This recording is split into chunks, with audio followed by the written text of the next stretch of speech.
The perfect game is every bowler's dream. In the long history of ABC's Professional Bowlers Tour, we have only seen three. In 1967, Jack Beyond a Little became the first when his 300 game was viewed by a national television audience. In 1969, Johnny Gunther's reaction was understandable when he joined that elite group of bowlers experiencing perfection.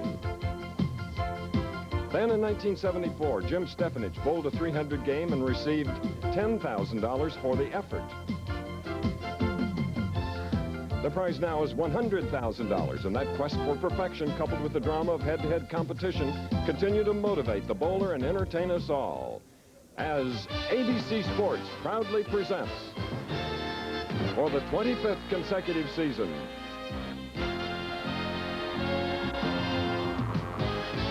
the Professional Bowlers Tour. Today, we're located around 30 miles southeast of the Golden Gate Bridge in Union City, California. And what an interesting field of five. In the first match, you'll see 23-year-old Randy Peterson of Santa Maria, California, making his first network television appearance. He'll face 26-year-old Walter Ray Williams, world champion horseshoe pitcher, looking for his first bowling title. Qualifying third, the always tough and very talented Wayne Webb of Carmel, Indiana, with 16 PBA titles. The number 2 spot belongs to Rowdy Morrow of St. Louis, the only bowler to roll a perfect game this week.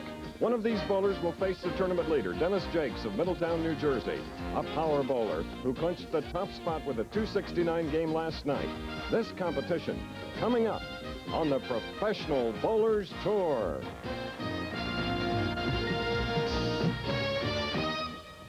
And this has been the scene of battle most of the week at the Union Square Lanes here in Northern California. That's right, and this is the first of 16 consecutive live Saturday afternoon telecasts where the world's finest bowlers will be competing for a total purse over that 16-week period of over $2.5 million. Good afternoon, ladies and gentlemen. I'm Chris Schenkel, and thank you again for joining us. An incentive for our professionals throughout the 16 weeks. For the first to bowl a perfect 300 game this year, an additional $100,000.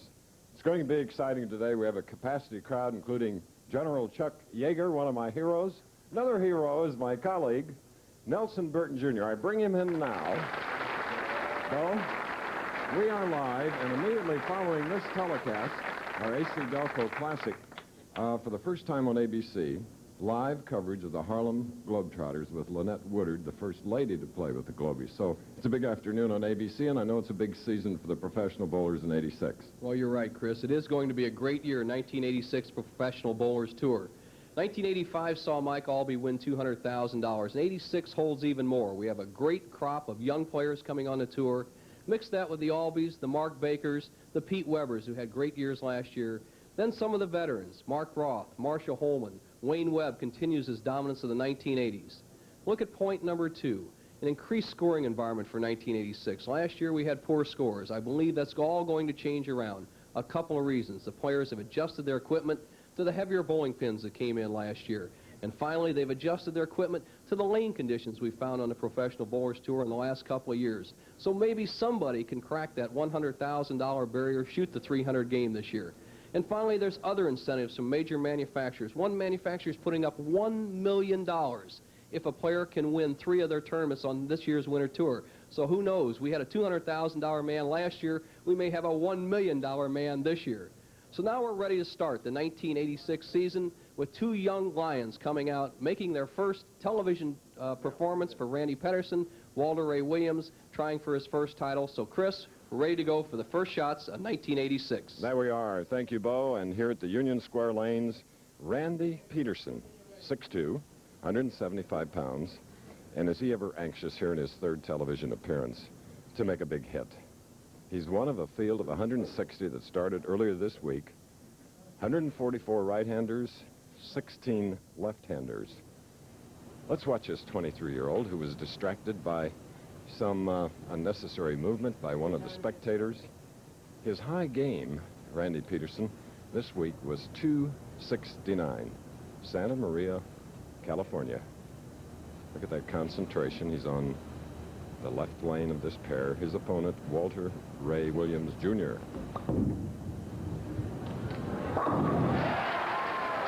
That will release a great deal of tension. Randy Peterson, Bo, that's the way to start. Walter Ray Williams, Chris, has some championship round of experience. He's been before the ABC cameras before, and he's quite a amount of gamesmanship with him, being the 4-time world's horseshoe champion. He knows that heads-up competition. He's a tough opponent for Peterson. Oh, a wonderful break for the Chino, California resident. He is 26 years old, 4-time world horseshoe pitching champion. And, Bo, this is a little different. The stakes, horseshoes, 40 feet apart, and the opening of a horseshoe is 3 inches. Pocket's a little bigger here. The ball's heavier than the 2.5-pound horseshoes, right? Well, the prize money's a lot more, too. Oh, yes. But this man can handle it. He's has let his horseshoe ability carry over into bowling. Well, hello, America. 4, 6, 7, 9, 10. This is a very difficult split, and what he has to do is try to get the ball over into the right-hand zone here. He doesn't lose pin count with a strike-up, and slide the 4-pin over, the 6-pin over into the 4-7 zone. Let's see how he goes after it.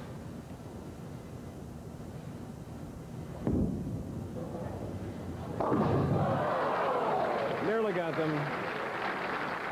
So it's an open frame for Walter Ray Williams.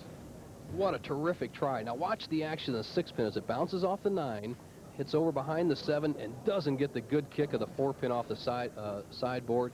He could have converted that split and been right even with the match. As is, he's given Randy Peterson an early opportunity. Randy has never won a game in the championship round. In fact, his average for the 2 championship rounds he's been in is 153.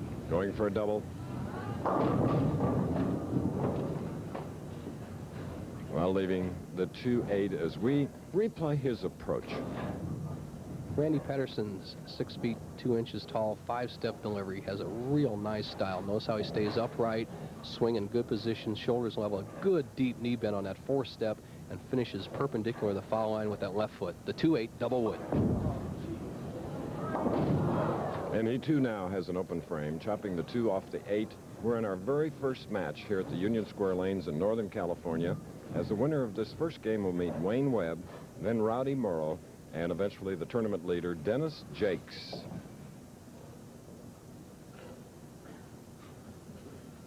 Third frame.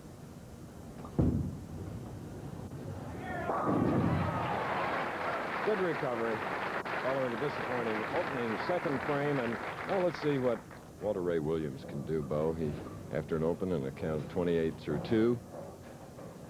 The characteristics of the championship pair, the left-hand lane, it hooks very evenly, and the players have had no trouble with it. Lane 34 is got a little area where the ball hangs right there, and it often causes a player to come in light. Chris, if they make the adjustment, they go high. So the key today is going to be to conquer, I believe, the right-hand lane. You see Walter Ray with that basically a 4-step delivery, has everything in good position as he enters his pivot step, goes through with that kind of a uninhibited release, and really gets the job done well with natural ability. And covers the 2-4-5 in the 3rd frame of this first game. And it's an all-even match as we look at the first breakdown and a total of $150,000 in the AC Delco Classic. 27 of the winner, 14, 8,500, 7,000, and the loser of this first game will walk away with $6,000. Williams, left lane now, 4th frame.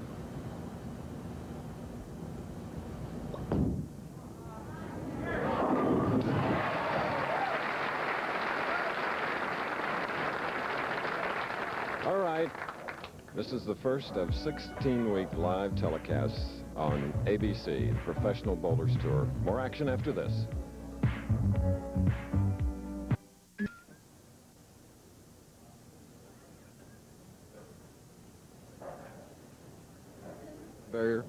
And then he flew twice as fast as the speed of sound. He's done everything, and he's proudest of his military career, Bo, and he is the AC Delco spokesperson, successful author. He's got it all. Couldn't have picked much better man. Randy Peterson to take the lead. Tie match. Good concentration, beautiful follow through. And did he wish for it at the line? Randy Peterson.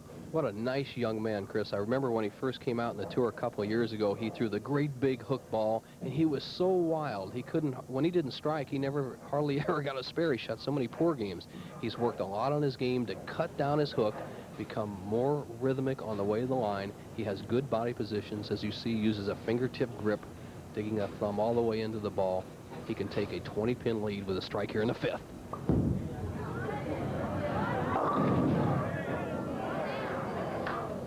Well, leaving the 610 on the left lane, the man that when he crushed this championship pair had a 246 average.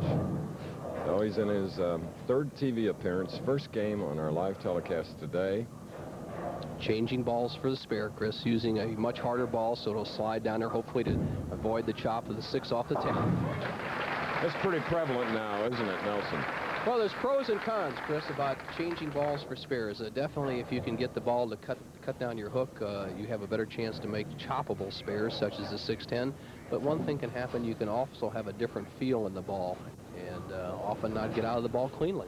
Going for a double. Didn't come up in the bucket. 2, 4, 5, 8 for Williams. He's still looking for that elusive first professional bowler's title or world championships. Last year in Horseshoe Champion, 4 of the top 6 places were copped by the Williams family in horseshoe pitching. They're tough. Well done. Okay, a little earlier, as we talk about horseshoes, we asked Walter Ray, what does horseshoe affect his bowling? How does it? Well, I think the sport of horseshoes and bowling go hand in hand. And when I'm pitching well in horseshoes, I can bowl pretty well. And when I bowl well, I think I can pitch pretty well. And the stroke is very similar. It keeps me going in both sports. All right, now back to bowling. High hit, leaving the 3, 6, 10 on the left lane. Deadeye, as his nickname is in the horseshoes, Chris used the word stroke there in his commentary about how bowling and horseshoes go hand in hand. And in that particular shot, he didn't have a stroke. He just threw the ball, muscled it down there, and has left himself a very difficult spare, the 3, 6, 10 across lane. Hold on, continuing to mark the spares, but it's Peterson that has an 11-pin lead as we move to the 6th frame now. And here is Randy shooting on the right lane. His mother and grandmother, survivors of the Holocaust.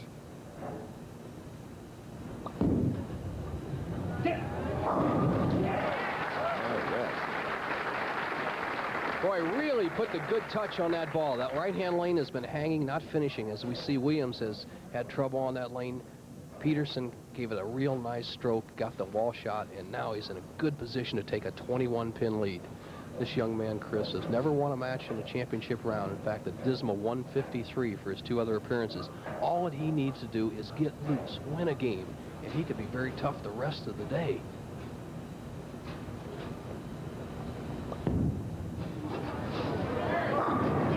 Beautiful power shot by Randy Peterson. All right, now taking a 21-pin lead as we're getting the final stages of this first match. The winner to meet Wayne Webb. Don't go away. We'll return following this message. Firestone and 10,000 service bays coast to coast keep America driving all winter long. America's driving to Firestone. Get extra starting power this winter with your choice of Firestone batteries. Choose the Extra Life 60, warranted 5 years, and now an extra savings.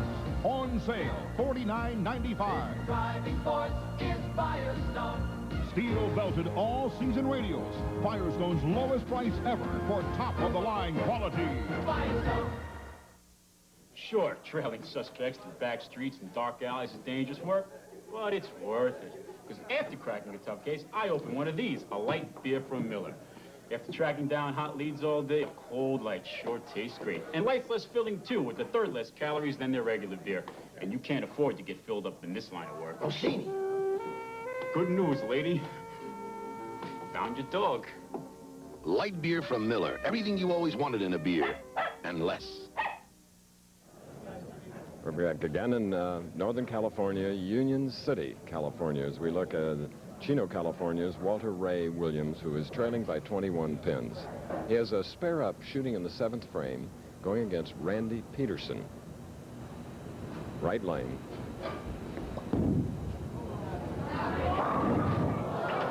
A 10. Well, that was a good shot for Walter Ray. He has to get back in the match by hitting the right-hand lane now. He's going to finish on the left-hand lane, his favorite lane, so if he can pop a strike here in the 9th frame on this right-hand lane, he'll be right in the match. Mom's rooting. Esther Williams, that's a famous name, isn't it? Mm-hmm. Okay. Williams and Peterson, along with another competitor today, are not eligible for the Firestone Tournament of Champions. And Bo, that total purse of our final event, as it is each year, it's been up to $250,000, $50,000 to the winner. So bowling is moving ahead. Some good paychecks out there this winter, Chris. Come on, come on. Oh my goodness, the solid 8. What happens there, Chris, is the 5-pin gets chopped straight back off the 8. Watch the ball enter the 1-3. Then as Walter Ray's blocking out a little bit, there you see the 5-pin going straight back, being chopped off the 8-pin. Tough break for Walter. He wanted to put some pressure on Peterson there. Looks so lonely.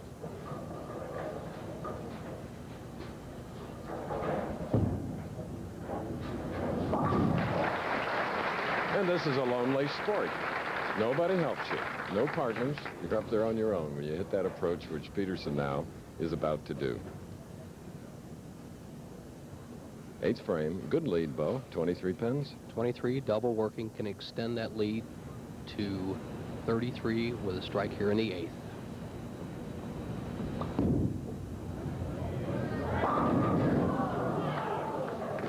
So let's watch now how Peterson will try to cover the 10-pin. Notice what he does on his spare shots. He takes off his wrist device to keep the ball his wrist in a flat position so he can cut down his hook. Watch how he throws the ball hard and straight. There's a good lesson to learn here, and changes to a ball that doesn't hook much. Real nice shot there.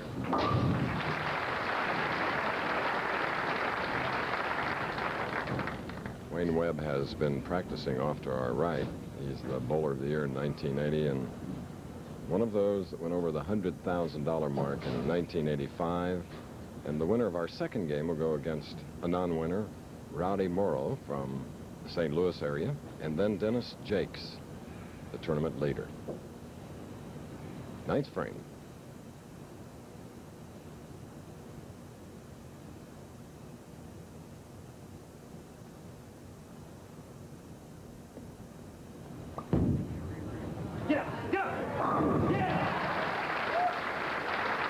Both young professionals really talk to the pins and the ball. In this case, it helped. Just a beautiful shot. He sends that ball out to about the 3rd board and breaks all the way up into the pocket area. The 17th board knocks all 10 pins in the pit. Loves that reaction, and it also sets him up where he can determine his own destiny. No matter what Walter Ray Williams does here in the 9th and 10th, Peterson can still win the match with a mark and a strike in the 10th.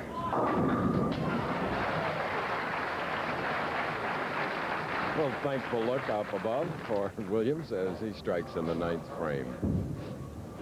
Walter Ray, always a good clutch bowler, has to draw on that ability right now. He trails by 22 pins. He has a possible 203 with 3 more strikes.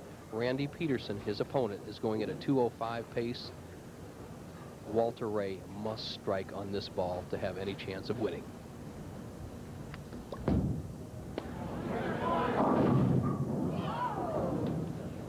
Not to be, Chris. No, not today. The best dead eye can do is a 183. Peterson sitting in the driving seat. Walter Ray with just a little too much speed. Didn't have that stroke today he was looking for. The ball slides by, leaving the 2-pin. So, Walter Ray Williams, 12th here last year, will have hit the number 5 spot and $6,000. So, the steady improvement. Well, the 8-pin that he left in the 8th frame was a tough shot. Yes. Could have changed the whole match.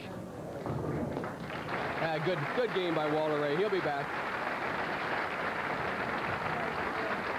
Randy Peterson just has to keep it on the lane. He needs 4 pins and 2 shots to go on to meet Farmer Bowler of the Year, the tough Wayne Webb.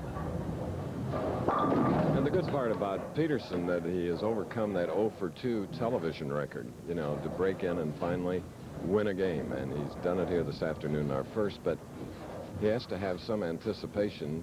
In fact, he's facing the great Wayne Webb next. Well, he's well practiced. I'll tell you, Randy Peterson's going to give Webb all he can handle in this next match. Okay. So there it is, Randy Peterson of Santa Maria, California.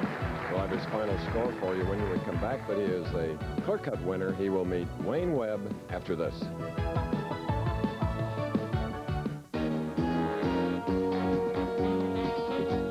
The Professional Bowlers Tour.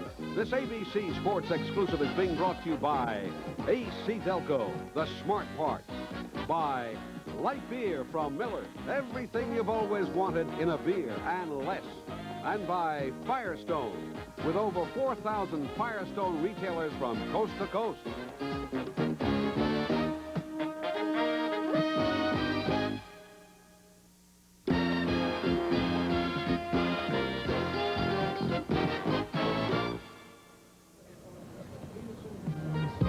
Superimposed in that upper left-hand corner is something we've been proud of for years here on Professional Bowlers Tour live coverage, that's right. And immediately following the finals of the AC Delco Classic, we'll be live for the first time on ABC's Wide World of Sports coverage of the Harlem Globetrotters, though. And you know, the Olympic gold medal captain, Lynette Woodard, will be there, full view, and she's charming and talented. And they say that she can play pretty good basketball. As you see, the first game was won by Randy Peterson, 204, kind of a routine victory over Walter Ray Williams, who had some bad breaks. But Randy Peterson has his hands full now with Wayne Webb. 6 strikes for this tall Californian. First shot, left lane.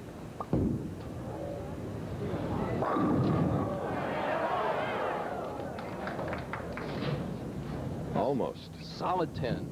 Boom. 6-pin went flying around. It almost got a break as the 9-pin fell sideways and almost fell into it.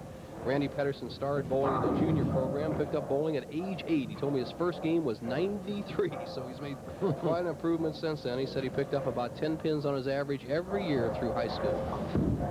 Accomplished star now. So it's a mark in the first frame, and Wayne Webb, whom you've all seen on television many, many times, because here's a man in 11 years as a professional has won 16 PBA titles, 127,000 last year, career earnings of $689,000, and at 5'5", 150 pounds, as tough as they come.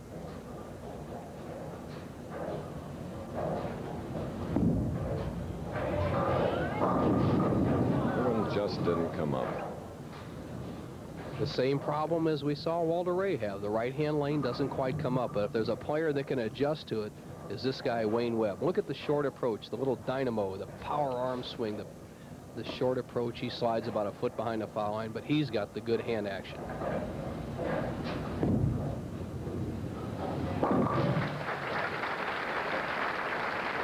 Practically the width of a phone booth.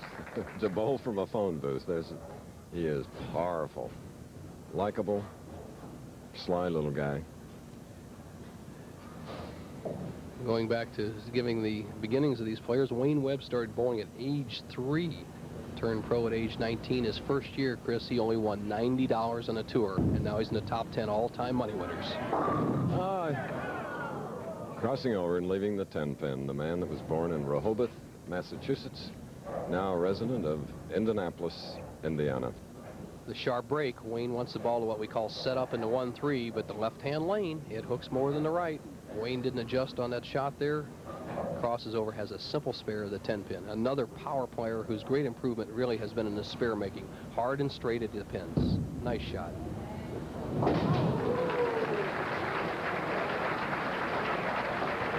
Like a whisker.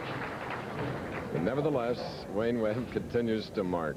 You know, that was a nice shot like an airplane accident. You know, Chris, if you walk away from an airplane landing, it's been called a good landing. So that was the same as that spare shot.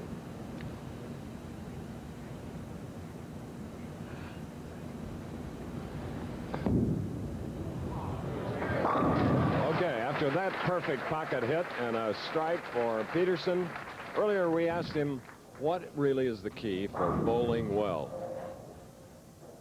I think the key for me to bowling well today is to stay as calm as I possibly can, and I think the key to that is concentrating as much as I can. My key to bowling successfully is staying loose, and I think if I concentrate well today, I'll stay loose. I get by the first match, I'll be even looser. Look out, I might go all the way. That hit was high, leaving the 3-6 on the left lane for the winner of the first game over Walter Ray Williams. Well, that's the first shot that Randy has really been off the target. He's had a trajectory around the first arrow on the left-hand lane. That time he pulled the ball almost the second arrow as the 3-6 spare, going across lane. One thing thus far today, Bo, we have very fast bowlers. They take very, very little time. Set themselves for the first shot in each frame, but after that, it's boom, boom. Well, I think a lot of the players have a tendency to emulate stars as they come up, and I think these younger players are going faster and faster, realizing if they don't know what they're going to do before they step on the approach, they sure aren't going to figure it out in an extra few seconds. So I think it's good. And for Wayne Webb, his first strike in his first match today. It's our second of the afternoon, coming in the third frame. Here's a replay. The power of Wayne Webb, the ability to adjust. He was light on the first shot on the right-hand lane, softened the speed up, put a little more power behind the ball. Got that one in the pocket. Now he trails by one, but it can take a 9-pin lead. Let's see how he adjusts on the right-hand lane. Will he throw it harder, or will he give it more room?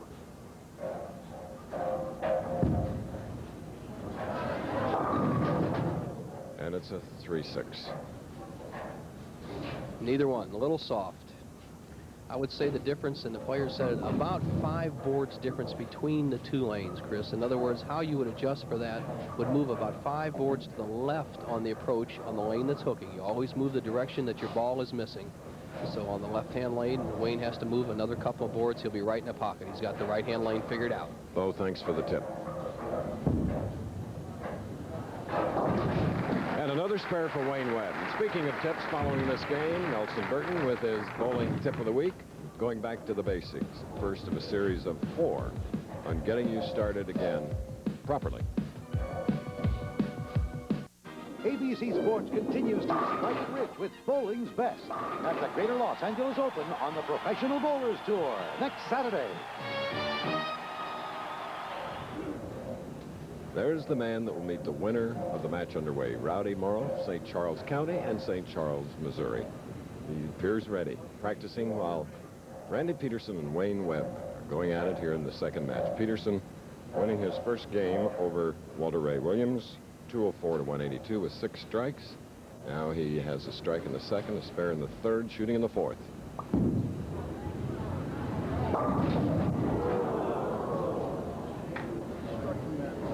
6, 7, 10.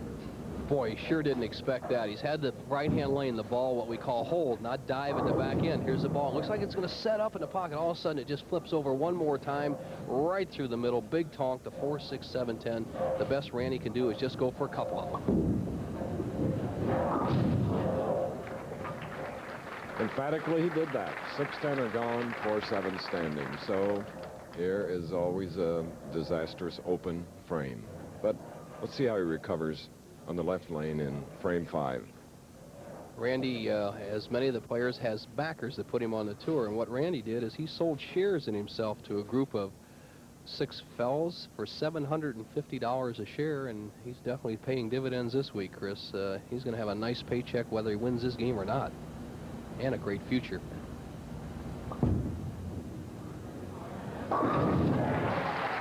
He did that in the first match, which he won.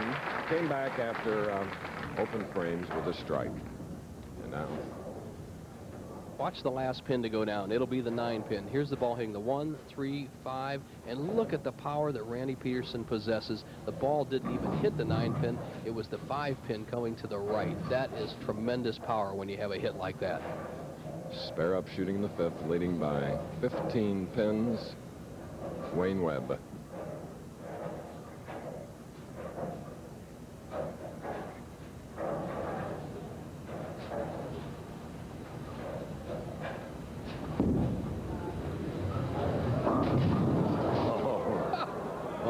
no. 1, 2, 6, 7, 8, 10. Well, Chris, you said this is your 25th year. This is my 12th, and I have never seen that before. Let's count them off. Well, what do you do, punt here? Well, there's two schools of thought. I would say throw the ball over in the 1-2 zone, drive the head pin over into the 6-10, and hope the ball deflects over and takes out the 2 and the 7 and the 8. Let's see how he attacks it. There are no alternatives.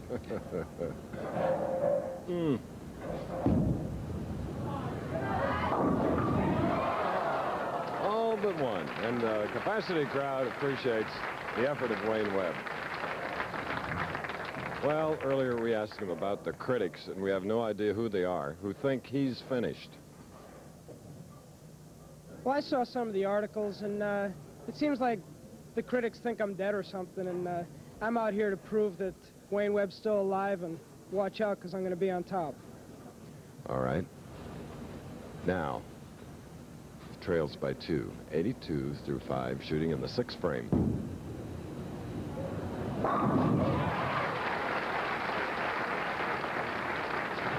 Not being a wagering man, Bo, he's one I'd never bet against. Wayne Webb, just a great talent. Look at this ball. Nobody's had trouble with the left-hand lane. Just ball rolls very smoothly as it enters the 1-3 pocket. No tricks, where the right-hand lane has been the undoing of most of the players so far. Randy Pedersen opened there in the 4th frame. Wayne Webb gave the lead right back to him by opening there in the 5th. Pedersen's strike-up can take a 12-pin lead.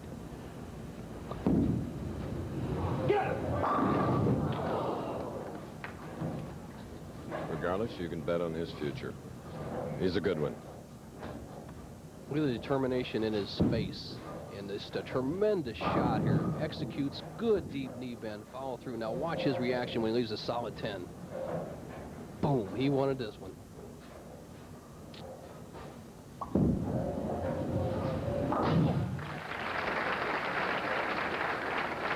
All right. Continuing to cover those 10 pins, but ever so close. But it's a spare in the 6th. 2-pin lead. Size of the crowd here. You know, if bowling establishments had huge seating capacities, we could get a bunch, couldn't we? Well, we sure could, Chris. We've experimented with that a couple of times. I remember as our television coordinator, Frank Esposito, was talking about earlier today, we bowled in the Felt Farm at Madison Square Garden, and I believe we had 3,500 people there in a capacity of 3,500. So bowling is definitely set for arenas. It's just difficult to set up all the lanes for a tournament. Right. Beautifully done. And you know, Nelson, we did it in Mobile, Alabama way back as well. It was fun. Okay, more of the second game during the final stages after this. Friends, you've heard of Busman's holidays. Well, 2 respected colleagues came out to appreciate bowling again and to visit the Cupper, Lee Gross Cup, University of Utah All-American. And when I was doing Giant Games, he was one of our quarterbacks, and of course, the very talented Al Michaels, who brought Stephen and Jennifer with him today. They're children. 2 super guys. Aren't they, though? They do a great job. Al has filled in for you a couple of times on the telecast here. Does a great job.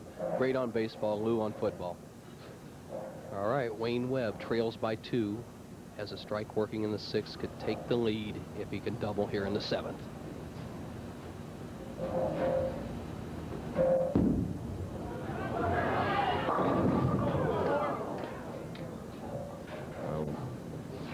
Wayne certainly wanted to mark with a strike. Let's see how he shoots this 4-pin now. The scoring environment has definitely begun to go down, Chris. So I expected some good scores. Neither player has a double through 7 frames. Can you pinpoint the reason, Nelson? What has happened all week long, Chris, I spoke with the players that they've had certain pairs that they really shot real well on. Rowdy Morrow shot a 300 this week. Dennis Jakes had a hot round. But what has happened is they could never put 2 lanes together, and the same is true on this particular pair. The left-hand lane seems to roll very smoothly, no problem. The right-hand lane is stopping the players almost every time. Nearly in the channel of that shot. Ooh. Wayne Webb very wide on that shot, and he's in a position where he has to make a shot. Now what he has to do is get the ball over here by the 3-pin, drive the 3-pin over into the 4-7 area. It's not that difficult of split. He needs to make this to stay close in the match. A cross lane.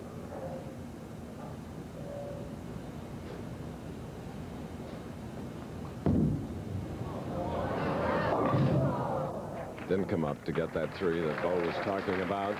So for Wayne Webb, it's costly. Open frame increases Peterson's lead to 19. Now you hear pinfall. Our tournament leader, Dennis Jakes, is up and warming up along with Rowdy Morrow. Big shot for Peterson. He can really close the door on Wayne Webb with a strike here. What does he get instead? A split. Well, the players just cannot read the lanes. When they move in a little bit, as we saw it towards the center of the lane, the ball will not come up. When they move out, the ball finishes too much. For Randy Peterson, get the ball over here to the left of the 2-pin, slide the 2 over into the 10.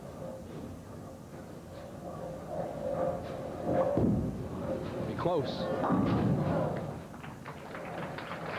So, matching open frames here in the late stages of this pivotal second game. It's 136 through 8 for Peterson, 125 through 8 for Webb.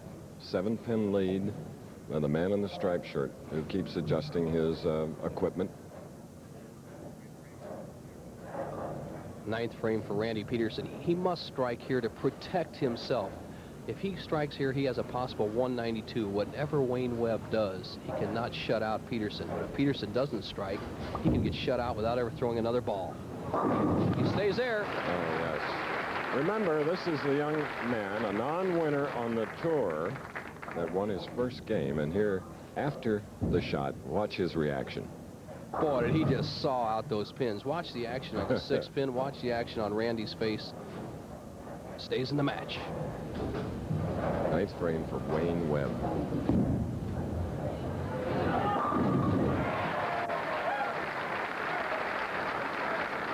Mr. Competitor, Wayne Webb. Tough competitor, Wayne Webb. Excellent, excellent clutch player. And for Wayne, right now he trails by 7 pins. He can take the lead in the match for the first time. Now, Wayne was in this situation in the 42nd game last night where he could have struck in the 10th and gone by Rowdy Morrow into 2nd place. He got a split. Let's see what he does against Randy Peterson. Wayne Webb to take the lead.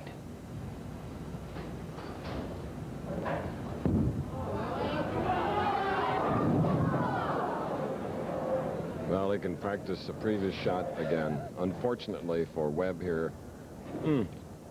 What a way to go. It's, believe it or not, it's not over. If Wayne Webb can convert the 3, 4, 6, 7, he can still win the match. Wayne Webb has a possible 165 with a conversion. Randy Peterson would be forced to mark in the 10th. If Webb doesn't make it, Randy Peterson will go on to meet Rowdy Morrow in the semifinal. Saw the tension on Peterson's face. I can only watch along with you.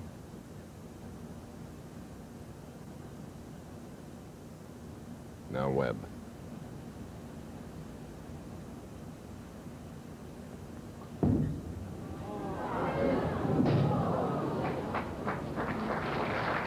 .147, Chris. Tough game. Tough game. 147. Randy Peterson just needs 3 pins on 2 balls, and he goes into the semifinal. And Bo, there are those of us that can relate to that kind of score. They've had a number of them this week.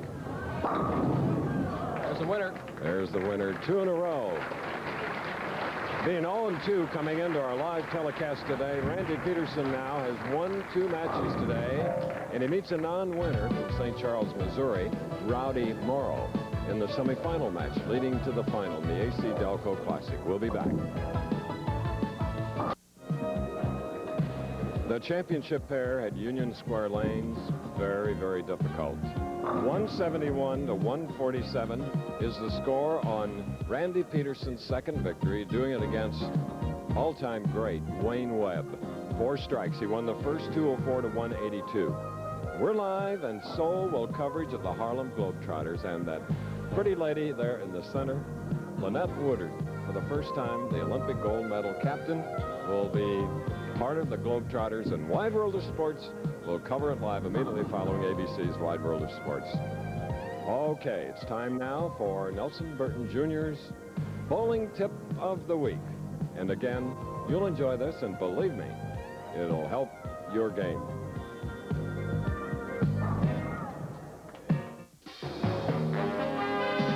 The Professional Bowler's Tip of the Week is being brought to you by Old Spice Aftershave and Cologne. Splash on the feeling. Splash on Old Spice. As we open the 1986 bowling season, we have a 4-part lesson series that is good for all bowlers, the top-level bowlers right down to the beginners. The first week will involve the approach, the proper starting position. The second week will involve the total approach back to the foul line, the release of the ball, and the follow-through. The third week involves reading the lane, finding the strike zone week after week, day after day. And finally, the last part of the series will reinforce your spare positions on the lane and on the approach. Now, lesson number 1. First, finding your proper starting position on the approach. Turn your back to the pin, stand at the foul line, take 4.5 brisk steps away from the foul line. The half step is to accommodate your slide. Next, pick up your bowling ball with your hands on the side of the ball. Avoid a broken hand right at the beginning of the season by getting it hit with another ball coming back on the return. Now, set your starting position on the approach. I'm about 12 feet from the foul line. This is my natural starting position. Now I have to find my position laterally on the approach. I recommend trying the center dot because this is the basic area we start for the strike position. Cradle the weight of the ball in your left hand. Insert your fingers in the ball first, then bury your thumb all the way in the thumb hole. This is the way you get the best and most comfortable grip. And finally, hold the ball in the palm of your hand. The weight in the left, but hold the ball in the palm of your right hand. Now you have the proper starting position on the approach. Next week, we'll work on the approach. We're proud that the AC Delco Classic has become a fixture on the Professional Bowlers Tour each year as we're live from Union Square Lanes. 2 matches out of the way, third coming up. But in the meantime, we're starting a new segment in the future here on Professional Bowlers Tour. It's called Ask Bo. Okay, ask a question and Bo will answer. That was the address that you send your questions to. Not questions like, how old are you? Nothing like that. But Post Office Box 1986, Radio City Station, New York, New York, 10101. And Bo will answer your bowling questions with finesse and with expertise. It's going to be a lot of fun, Chris. Sure. This match is going to be a lot of fun. 2 non-winners. This guarantees us a non-winner in the championship match against Dennis Jakes. Randy Peterson bowled a nice 171, if you can say that. He got some bad breaks, never got any good breaks last game, so let's see if he gets loose against Rowdy Morrow. And that's some kind of hello for the non-winner, Rowdy Morrow, who's had to wait off in the rings, occasional practice shot, and here is the stroke replay. Trips the 4 out. First really good break he's got. 24 years old, 5'9", is the opponent, Rowdy Morrow.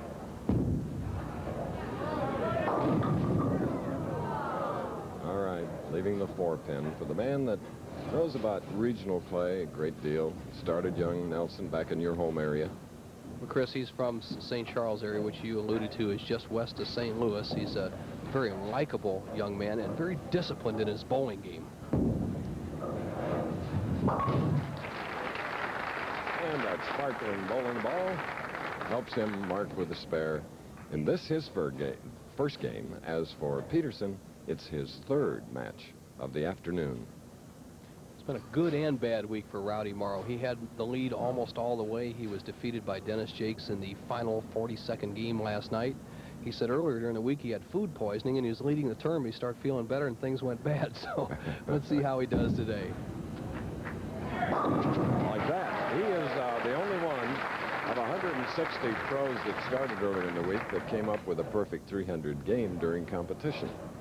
But that's out of the question now because he marked with a spare in the first, a strike in the second, and here now, Randy Peterson, winner of 2, with a strike up, 2nd frame, 3rd match.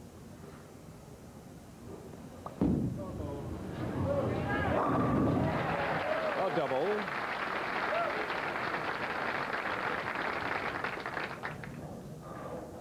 Good shot. Randy Peterson has learned to bowl on the Pro Bowlers Tour, and he made a great shot there on lane 34.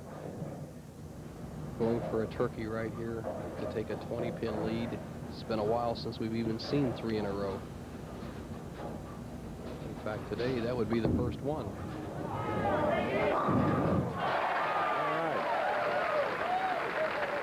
3-bagger for the winner of 2 matches. Is he just getting warmed up? Well, we'll see. Great shot, jumps right on this spot. Almost leaves a solid 8, takes a 20-pin lead. Rowdy Morrow, first time on ABC telecast finals. Just a good young player, though, Chris. He's not going to give up. And answers with a double of his own. Open with a spare, a double now for Rowdy Morrow. Rowdy Morrow, who lives just 2 miles from, or grew up 2 miles from Dick Weber bowling lanes, started bowling in the junior program and turned to league play in the adult program at age 15. It'd be ironic if he won this tournament, Chris. This tournament is sponsored by General Motors, the AC Delco, and Rowdy's dad is a employee of General Motors in St. Louis. Left with a 10-pin. How did he get the first name Rowdy? Well, he was given the name by his parents after they watched Clint Eastwood's play, Rowdy Yates. Okay.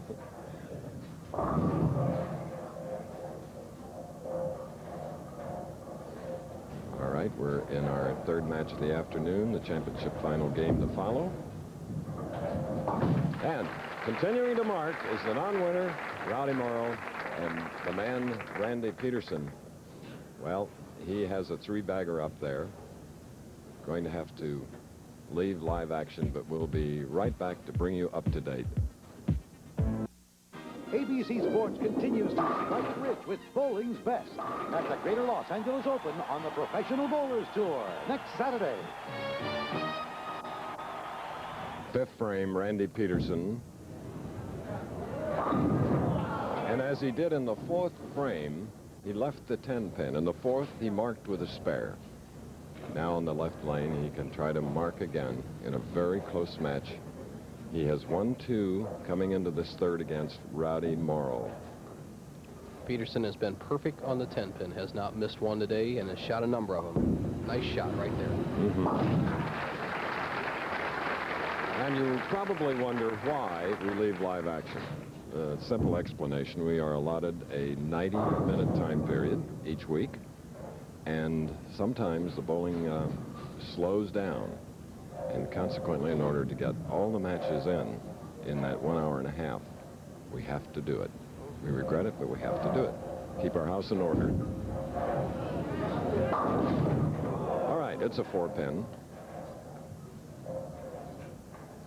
Rowdy keeping the match close. If he converts the 4-pin, a simple spare, he will trail Randy Peterson, but just 10 pins.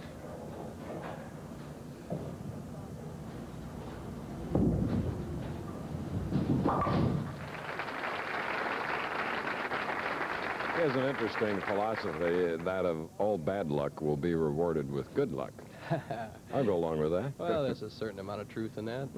He said over the holidays he practiced very hard, worked on his game, and also took up a new hobby. Went snow skiing in Michigan. He spent 3 or 4 days up there snow skiing, and if he says bad luck will be rewarded with good luck, if he hangs around that snow skiing long enough, you'll find out.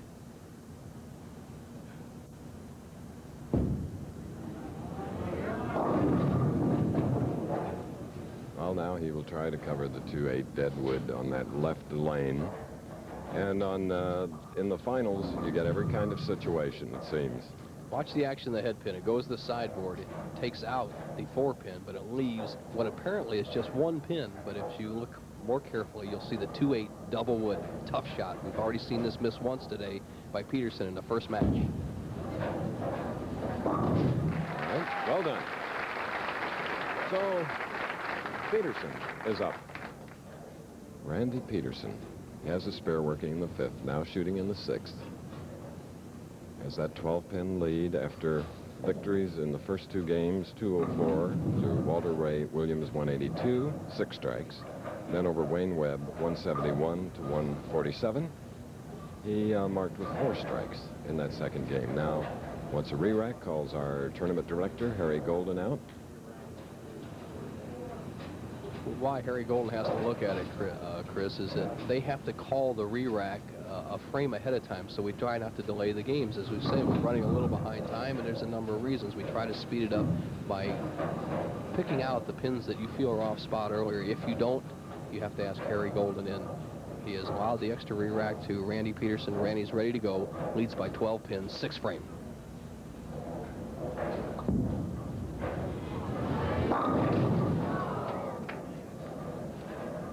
With that little bit delay on the re-rack, he seems to rush moving to the line a little bit more. His tempo seemed to not be the way it was a little earlier.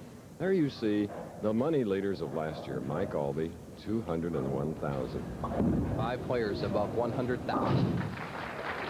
And this year, shooting for over $2.5 million in purses. Winner today gets $27,000. Peterson's lead now at 11. Peterson really bowling a nice game. He has 3 strikes to start, then a solid 10 in the 4th, another 10 pin in the 5th, another 10 pin in the 6th. He's been around the pocket every shot. He's not beating himself, bowling very much under control. All the players today are using urethane bowling balls, no plastic balls or hard rubber balls. So they're all on a pretty equal par with equipment. You liked it. Thank you very much. This is our next to last match, the championship game coming up. The winner of it will meet Dennis Jakes of Middletown, New Jersey. More following this. Though undoubtedly, Rowdy's mom and pop, Larry and DeLois, are getting added commentary from Al Michaels and Lee Groscup behind them. They're here rooting for their son, and here he is. Lovely St. Louis couple flying all the way out to root on their son, maybe stay a couple days, enjoy some of this warm California weather.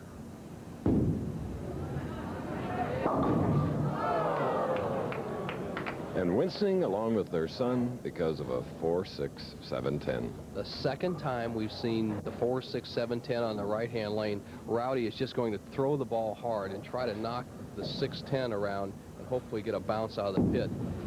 But just go for the 2. Quickly to the line, and quickly the 6-10 go down. So, Rowdy trailing by 37 pins at this point. Changed the whole complexion of the match. Right now, Rowdy Morrow, if he could strike out, would end up with 220. Randy Peterson going at a 217 pace. So it's a must situation to start moving for Rowdy Morrow.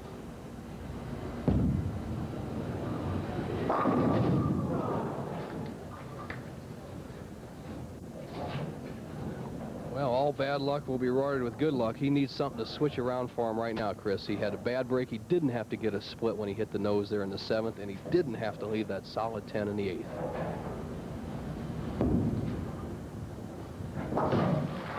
And Rowdy should take heart in the fact that many of the first-time competitors on live network television have this happen to them. It's a great deal of pressure.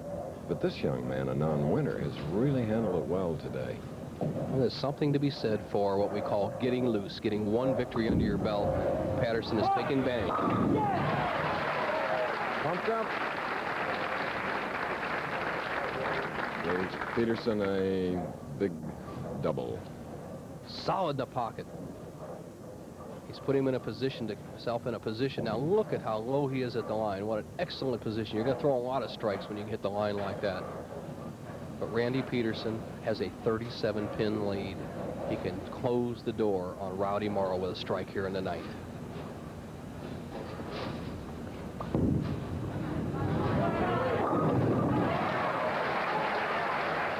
Little Carmen Salvino. All right. The knockout blow. The 2-pin goes to the sideboard, trips out the 4-7. Randy Peterson has a possible 257. Rowdy Morrow, who has bowled a good game, is in big trouble.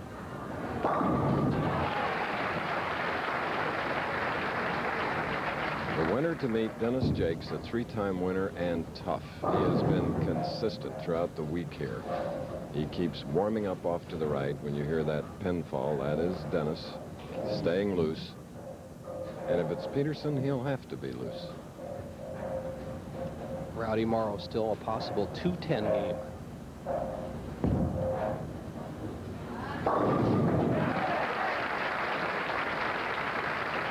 What an appreciative crowd here for everything that the bowlers accomplish here on the two approaches. They appreciate by applauding. Rowdy Morrow has just been as solid as a rock at the foul line, Chris. He just had a couple of bad breaks. He'll be right in this match. He can still bowl the highest game so far today. With the highest game we've had so far is a 204 by Peterson. With a strike, Rowdy will be past that. All right. What a strong finish by this young man from St. Charles, 24 years old, bachelor. He'll be back. He's a disciplined young man. He's got excellent form. I like his comportment out on the lanes. He never panicked in this match. He kept his form. He just ran into a buzzsaw named Webb-Peterson. 207. Good game. Good game is right.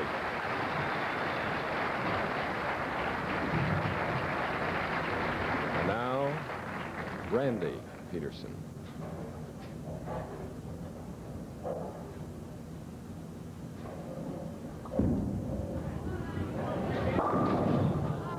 Six pin, working on a three-bagger. So there's the man coming through 3 matches, is going to meet the tournament leader, who has 3 titles, winning 2 from the top spot in the past, Dennis Jakes. For $27,000, the winner will be back.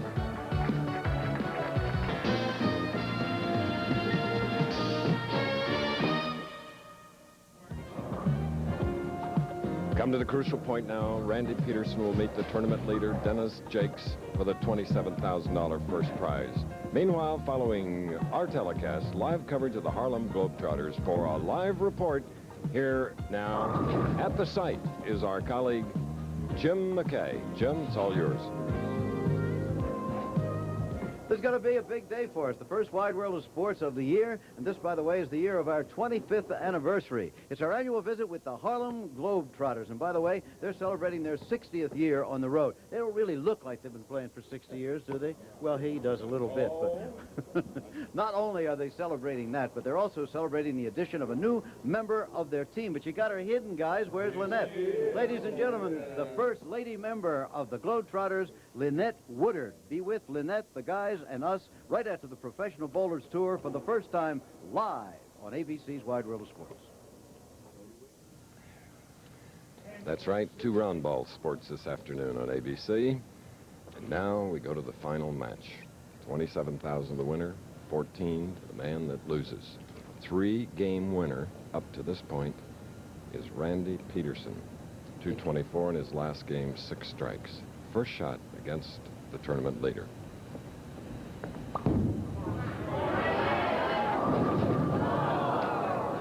$2-8-10. Well, 2-8-10, there's a couple of schools of thought, Chris, on how to make this. Number 1 is, should we throw it left-handed and try to slide it across? Number 2, should we throw it hard and try to bounce the 2-pin off the sideboard, or just drive the 2-8 straight back and hope to bounce out of the pit? Let's see what Randy does. He went for the bounce. He did. Tough, almost made it. That young man has a lot of power. A valiant attempt. Drives it straight back. I believe this is the best way to go at it. Hope you can kick one of those pins out of the pit area and bounce it into the 10. But he's really given Dennis Jakes, our tournament leader, an early opening. Come on. He was saying, come on, because he is mic'd. He wanted that ball to come up into the pocket. It didn't, and left the 210. So they both are greeted. It's sort of like getting a draft notice in the mail, the way they've started here. 210. Dennis Jakes, much more makeable than the split that Randy Peterson had. Can slide that 2 over into the 10-pin. Come on! No! How did it not hit the 10-pin? A 360. What an unfortunate break. Watch this action. He nips that 2-pin, just catches the last quarter of an inch of the 2-pin, goes right around the 10. Watch his reaction. He knows he has it made. Look at this. Whoa, look out, the big fella. He is a big man, too. 6'3", 220 pounds. He'll teach these pins a lesson. There. Sweeping them off the deck, Dennis Jakes, three-time winner. As we mentioned briefly earlier, he has won 3 tournaments, 2 from the top position, which he's in today. The drive on the ball. Look at that. Drove all the way through. He hit the 5-pin on the left side of the 5-pin, and it took out the 9-pin. Mike Durbin looks at me and says, boy, oh boy, that's our statistician today. Mike says, that's the kind of ball I throw. That one didn't come up, leaving the 2. He was checking the surface on his slide to the line after that shot. Now he's removed the equipment off his right arm. He's picked up the pace.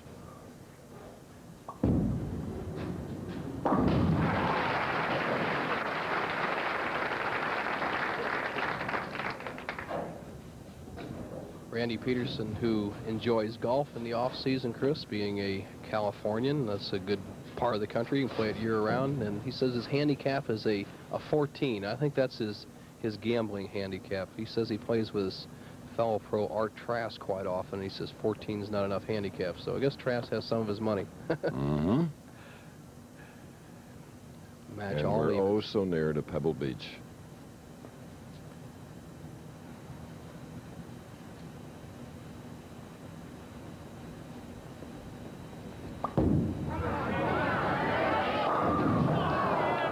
Again a 10 for Randy Peterson. But he's survived them before with 3 victories.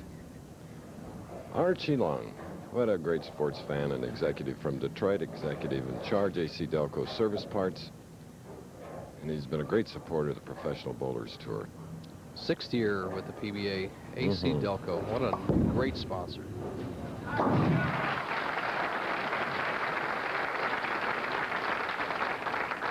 Peterson marking with his second spare.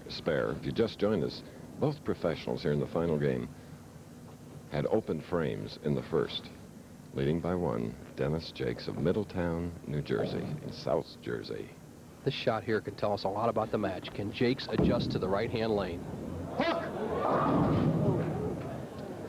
Not to be. You see his kind of adjustment, Chris. He's a power player, and when he has the ball not come up as it did in the first frame, as you see the power of this big man, 6'3", 225 pounds, the cupped wrist, gets that wrist underneath the ball, deep knee bend, and just shovels it off his hand. He doesn't even turn the ball. He just palms that ball.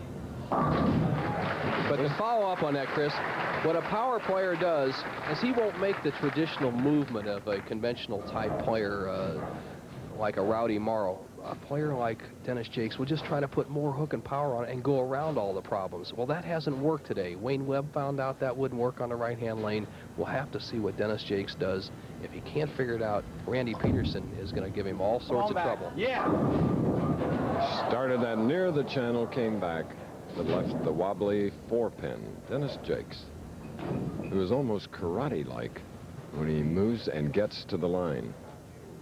There you see Mike Albee, last year's leading money winner, led the first 2 rounds, and then Dennis Jakes. Jakes averaged a fabulous 250 in the 3rd round.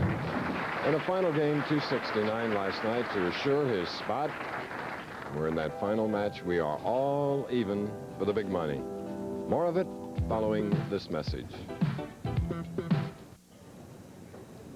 Randy Peterson, one of our 2 finalists after 3 victories, going against the tournament leader, Dennis Jakes. All even. Shooting now on the right lane, and it's a 4th frame effort. Randy Peterson with a victory would knock out Frank Ellenberg. 4-pin. Really gotten a lot of practice spare shooting today, although he had 6 strikes in his first victory, 4 in the second, and 6 in his last win over Rowdy Morrow. Chris, we talk about running a little late on time. When the bowlers are only averaging 189, you don't expect to finish on time. This is, they're throwing so many balls, so few strikes. Makes it very difficult. Once again, it is match play competition. $27,000 to the winner, but for Randy Peterson, more than that at stake. A berth in the Firestorm is worth a couple of thousand if you just show up and finish last. Right. So, big game for this young man. He trails by 1 pin. Has his fingers taped to avoid the blisters on the tip of that index finger where he rotates that ball off after the thumb comes out. And another 2, 8, 10. What has happened, Chris, and we have seen it before, is that the oil or lane conditioner is carrying down the lane from the players carrying it down with the bowling balls. They don't have a breaking point. Now it's either slide by or jump in the nose, slide by or jump in the nose. You're just going to have to suck it up and fire that ball into the pocket because there are not going to be any big scores today. Ooh. Disappointed that it didn't jump out and cover the 10 as well. Our regular starting time for the Professional Bowlers Tour telecast, 3 p.m. Eastern Time. Next week in Torrance, California, Jack Cogan's Gable House Lanes.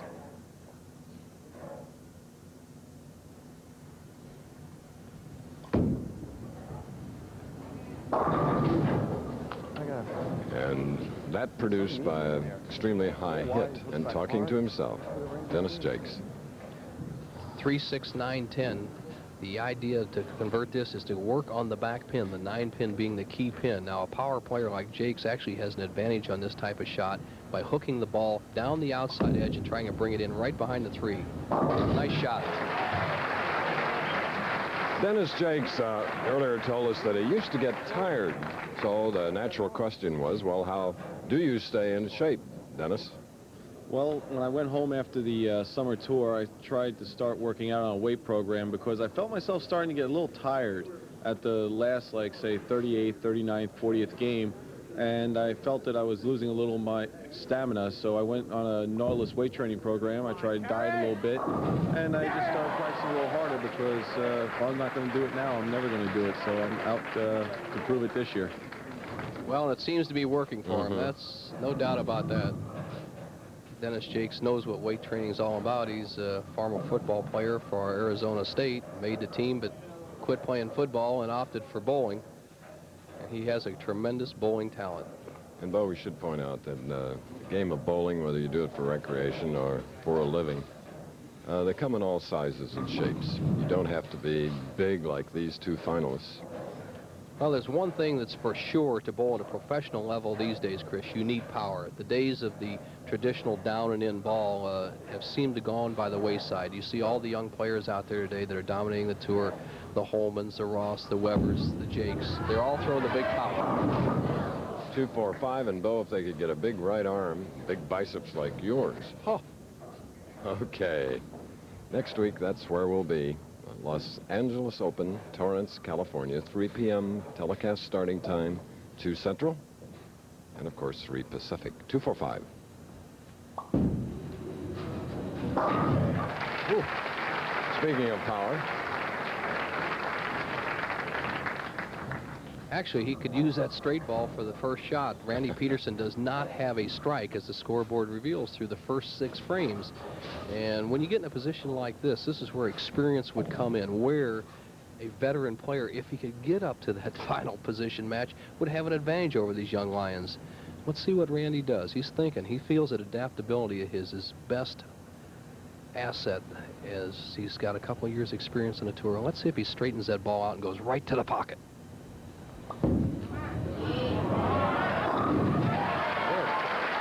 And Bo, unlike golf, where you remove the glove for touch to make a putt, it's a little different here. Yes, sir. He has done that, and he has put the ball in just a perfect position, Chris. He has made the adjustment, driven the ball straight in the 1-3 pocket. Let's see what Dennis Jakes does here. Strike up. 11-pin lead. Oh, yeah, come on, carry it! And on the deck as a result of leaving a 7-pin, Dennis Jakes. Really put a nice stroke on that ball. Trusted it, sent it real wide, and yet he didn't get the strike. Here he is, disciplined, down underneath, palming that ball off his hand, sending it from the 3rd arrow, the 2nd arrow, the 1st arrow, all the way out to the channel. Now watch this. Oops. Oh, no. Look at this. Oh, yes, watch that. Inexcusable. It really is. And Dennis knows it, and everybody else should know it. That to miss a single pin spare and really be representing the 159 other pros that he whipped this week is unfortunate. But he's put the match back in perspective. We're out here for match game play. Right now, Randy Peterson going at a 173 pace. Dennis Jakes a 172. And it looks like he left too much on that first shot in the other frame when he did a split on the deck here. He also did not take his time. In seventh frame, he lost it. Forget that frame. Get your composure back. Concentrate on the eighth frame. He didn't take his time. He's left himself another tough spare. Dennis Jakes, a tournament leader, winner of 3, and a man looking for his first win, and now getting a check from Harry Golden, requesting a re-rack. Second of the day. He's pleading his case to the tournament director.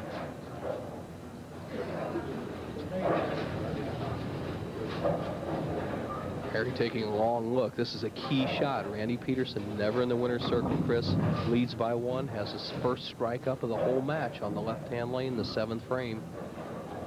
We may run into tomorrow. Well, we may be dribbling the bowling balls as we go into the next match. Randy Peterson, probably the biggest shot of his career, leads by 1, has a chance to take 11-pin lead over Dennis Jakes.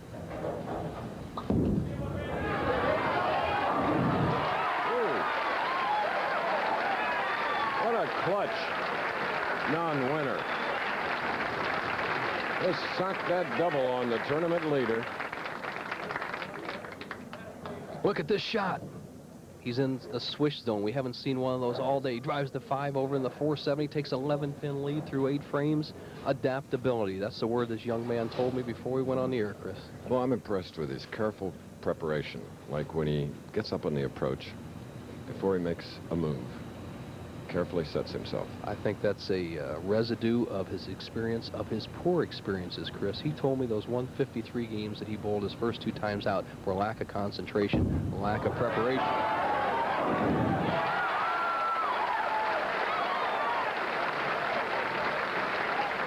Does he want to win?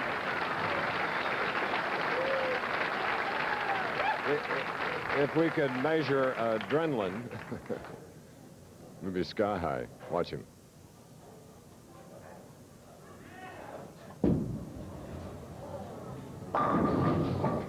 And thank you. Dennis sarcastically saying thank you to a couple of spectators who inadvertently sort of cheered as a replay of the reaction of Peterson. Tough. That's 10-pin.